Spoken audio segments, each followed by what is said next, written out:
दोस्तों, इस वीडियो में हम डिस्कस करेंगे एडवर्ड मॉर्गन फ्रोस्टर की is a Indian again by Edward Morgan Forster. Edward Morgan Forster, born 1879 to 1970, was a powerful novelist. His works are exclusively concerned with Edwardian middle class perception. उनके कार्य विशेष रूप से Edwardian middle class के धारणा से संबंधित है। A close associate of Bloomsbury group. Foster visited India in 1912 and again in 1921.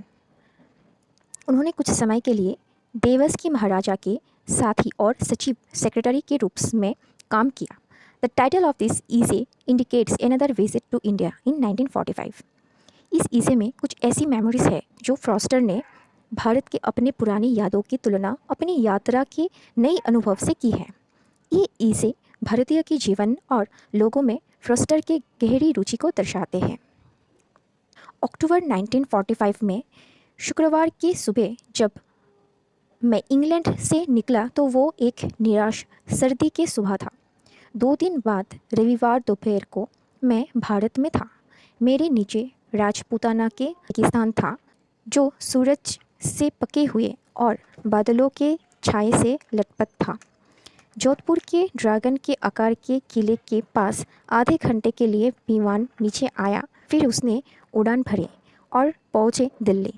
मैं स्तब्ध महसूस कर रहा था और हमें इतनी तेज़ी से यात्रा की थी कि हम समय से आगे थे और हमें कोई भी नहीं मिला। अचानक बहुत धीमी गति से बहुत तेज के बजे हम दिल्ली के बाज़ारों से होते हुए एक टोंगा में उड़ गए। हमारा सामान सामने, हमारे पैर पीछे लटक रहे थे। धूल उठ रहे थे, सूरज डूब रहा था, छोटे दुकानों से धुआं निकल रहा था। अंधेरा हो गया और आकाश तारों से भर गया।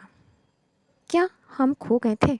नहीं, एक अननोन व्यक्ति, एक भारतीय ने हमारा स्वागत किया और अगले दिन मैं महान मस्जिद के ऊंचे चबूतरों पर खड़ा हो गया, जो भारत और दुनिया के सबसे शानदार इमारतों में से एक है।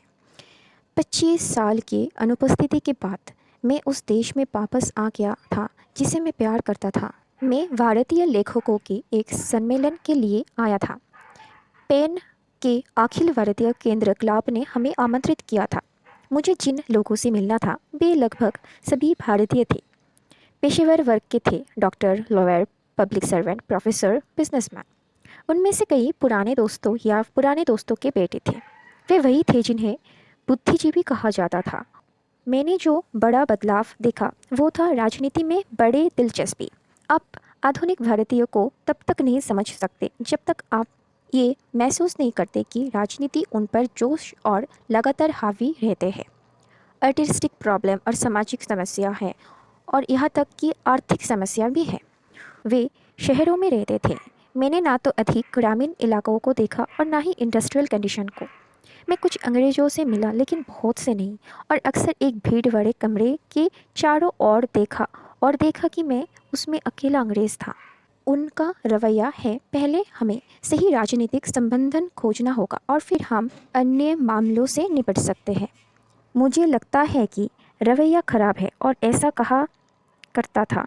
अभी भी ये वहन है और वे इसके एक चौथे सदी पहले के तुलना में बहुत अधिक जोरदार तरीके से पकड़ते हैं।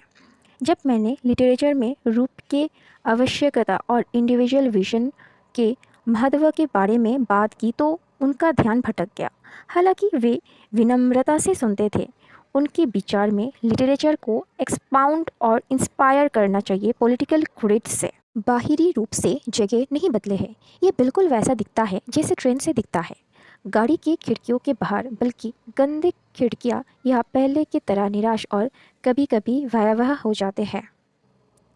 अभी भी गरीबी है और जब से मैं आज बड़ा हुआ और अधिक विचारशील हुआ, ये गरीबी, कुपोषण जो मेरे तत्काल अनुभव के नीचे ज़मीन की तरह बने रहते हैं। मुझे नहीं पता कि पॉलिटिकल सल्यूशन क्या सही है, लेकिन मुझे पता है कि लोगों को इतना गरीब नहीं होना चाहिए और इतना बीमार नहीं दिखना चाहिए।